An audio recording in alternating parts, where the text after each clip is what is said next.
वो इंसान बहुत ही भाग्यशाली होता है, बहुत ही किस्मत वाला होता है, बहुत ही यूनिक होता है, बहुत ही हटकर होता है, बहुत ही विशेष होता है दोस्तों, जिसको समय रहते इस सच का भान हो जाए, परमपिता परमेश्वर की इस कथनी का वो सार समझ ले, तो उसका जीवन जो दोस्तों सार्थक हो जाता है। पर समय रहते दोस्तों, जी हाँ दोस्तों, समय रहते भगवान श्री रामचंद्र की इस बात को अपने हृदय में यदि व्यक्ति उतार ले, तो उसका ये जीवन सफल होने से कोई माई का लाल नहीं रोक सकता है। दोस्तों, गहराई से इसके अर्थ में जाना है, सुनना है, समझना है और अपने जीवन में उतारने का प्रयास करना है। यदि कोई व्यक्ति ऐसा नहीं करता है तो दोस्तों वो अपना जीवन सफल होने से रोक रहा है, अपने आप को सफल व्यक्ति बनने से रोक रहा है। और दोस्तों उसके जीवन में कभी कुछ विशेष घटित नहीं हो सकता जो भगवान का कहना ना माने। और भगवान स्वयं कहकर गए हैं, तो दोस्तों ये गलत हो ही नहीं सकता, नेगेटिव हो ही नहीं सकता, ऐसा हो ही नहीं सकता कि जो परमपिता परमेश्वर ने कहा हो वो गलत हो। तो दोस्तों हमको जीवन में क्या उतारना है वो भी समय रहते ध्यान दीजिएगा दोस्तों। कर्म प्रधान विश्व करी राखा, कर्म प्रधान विश्व करी राखा, जो जस करहि, जो जस करहि सो ही फल चाखा।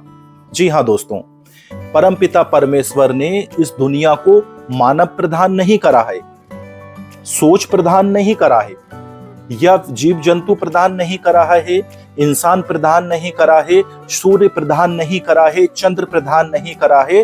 दोस्तों उन्होंने परमपिता परमेश्वर ने इस ब्रह्मांड को, दुनिया को ही नहीं, इस पूरे ब्रह्मांड को यदि करा है तो कर्म प्रधान करा है। जी हाँ दोस्तों, कर्म प्रधान कर रहा है परमपिता परमेश्वर ने। मतलब आप यदि निवाला तोड़ोगे, तोड़कर दोस्तों यदि तोड़ लिया उस निवाले को और मुंह तक नहीं ले गए तो वो निवाला टूटा हुआ ही रहेगा। मतलब वो निवाला जो कोल, जो भोजन का जो निवाला आपने तोड़ा है खाने के लिए, तो दोस्तों वो तोड़ना एक कर्म है, और उस निवाले को तोड़कर अपने मुंह तक ले जाना दूसरा कर्म है, और उसको चबाना तीसरा कर्म है।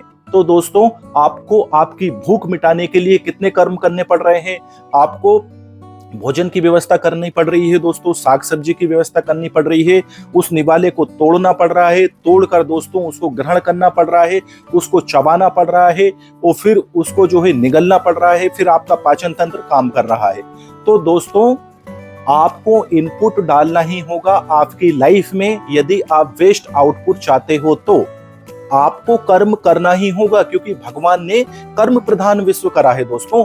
कर्म प्रधान मतलब वो ये नहीं कह रहे हैं कि सोच प्रधान है या इंसान प्रधान है, या फिर दोस्तों कुछ नेतागिरी का प्रधान है, या फिर जो है कि पैसे प्रधान है। नहीं भैया, कर्म प्रधान है। मतलब ईश्वर ने आपके साथ में कोई बेईमानी नहीं करी है, केवल और केवल इंसान ही उसके साथ बेईमानी करता है। आप कर्म तो करिए और दोस्तों फल की इच्छा मत करिए। जी हाँ दोस्तों, यदि कोई व्यक्ति फल की इच्छा करता है, भाई मैं मेरा ही एग्जांपल देता हूँ, मैं ये वीडियो रिकॉर्ड कर रहा हूँ और केवल ये फल की इच्छा करता हूँ कि मेरे बहुत सारे सब्सक्राइबर हो जाएंगे, बहुत सारे व्यूज आएंगे और उसके बाद में मैं पॉपुलर हो जाऊंगा। यदि मैं ये कर्म की इच्छा करता हूं तो दोस्तों मैं हार जाऊंगा, थक जाऊंगा, निराश हो जाऊंगा, हताश हो जाऊंगा, उदास हो जाऊंगा और मेरे इस काम को बीच में छोड़ दूंगा। क्यों? क्योंकि मैं चेक करूंगा, अरे यार सब्सक्राइबर नहीं आ रहा यार, अरे यार व्यूज नहीं आ रहा यार। मैं क्यों? क्योंकि मैं फल की इच्छा कर रहा हूं। वो दोस्तों मैं जो है इसे बीच में छोड़ दूंगा, कुछ नहीं होगा। लेकिन यदि मैं फल की इच्छा नहीं करता, मैं तो सिर्फ ये जानता हूं कि ईश्वर ने कहा है कर्म कर तू, कर्म प्रधान विश्व करी राखा। ईश्वर ने कर्म प्रधान करा है, मैं मेरा कर्म करूंगा, मैं बेहतर से बेहतर करूंगा, मैं 100 से 100% करूंगा, मैं अच्छे से अच्छा दूंगा, मैं फल की इच्छा नहीं करूंगा। मुझे पता है कि यदि मैं 100% अच्छा करूंगा, बेहतर करूंगा, यूनिक करूंगा, अद्वितीय करूंगा, तो मेरे ईश्वर ने गलत नहीं कहा है। क्या गलत नहीं कहा है? क्या सही कहा है उन्होंने कि कर्म प्रधान विश्व कर रखा। अगर मैं अच्छा कर्म करूंगा तो मुझे अच्छा फल मिलेगा ही सही। इसी तरह से दोस्तों ये बात प्रत्येक व्यक्ति पर, प्रत्येक जीव जंतु पर, प्रत्येक इंसान पर लागू होती है कि वो अच्छा कर्म करे। यदि सत्कर्म करेगा दोस्तों तो सत्य फल मिलेगा, सच्चा फल मिलेगा, अच्छा फल मिलेगा। वो दुष्कर्म करेगा दोस्तों तो बुरा कर्म मिलेगा। देखिए, हम द्वापर युग सतयुग में यदि चलते हैं तो वहां पर रावण ने क्या करा? दुष्कर्म करा दोस्तों। माता सीता को हरकल ले गया। एक बुरा कर्म करा या नहीं करा? माता सीता को हरकल ले गया। तो दोस्तों उस दुष्कर्म का, उस बुरे फल का अंजाम क्या हुआ कि वंश सहित उसका नाश हो गया, कुटुंब परिवार सहित उसका नाश हो गया। हम बात करें यदि दोस्तों कंस की, तो कंस ने क्या करा दोस्तों? दुष्कर्म करा, गलत कर्म करा। भगवान श्री कृष्ण के माता पिता को बंदी गृह में डाल दिया, उनके छोटे भाई बहनों को दीवार पर पीट कर फेंक कर मार दिया दोस्तों। तरह तरह के राक्षस भगवान श्री कृष्ण को मारने के लिए भेजे, बुरे कर्म करा। अंजाम क्या हुआ दोस्तों? नष्ट हो गया, अपकीर्ति अपयश फैल गया जमाने में। तो दोस्तों ऐसा हो ही नहीं सकता कि व्यक्ति सही कर्म करे। हाँ, देर हो सकती है दोस्तों, ऊपर वाले के यहाँ देर है, अंधेर नहीं है।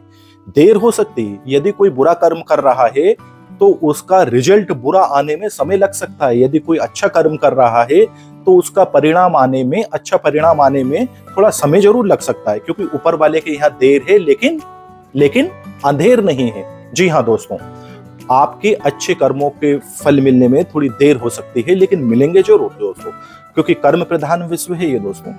और बुरे कर्म का फल मिलने में भी देर नहीं लगेगी दोस्तों, मतलब देर लग सकती है, लेकिन दोस्तों वो बुरे कर्म का फल भी जरूर से जरूर मिलेगा, बिल्कुल मिलेगा दोस्तों।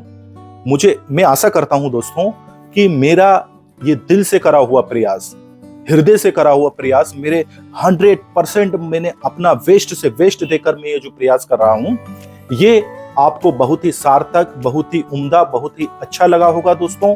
और आपके जीवन में, आपकी सोच में थोड़ा बहुत आपको सोचने पर मजबूर करेगा, विवश करेगा, थोड़ी बहुत वैल्यू एड तो ये दोस्तों जरूर करेगा। वो दोस्तों, यदि आप चाहते हैं कि हमारी ये मुलाकात आखिरी ना हो, कभी आपके सामने मेरा वीडियो ना आए, यदि आप ऐसा नहीं चाहते दोस्तों, तो आप प्लीज हमसे जुड़िए, मुझसे जुड़िए दोस्तों, इस चैनल को सब्सक्राइब करके, वीडियो को लाइक करके।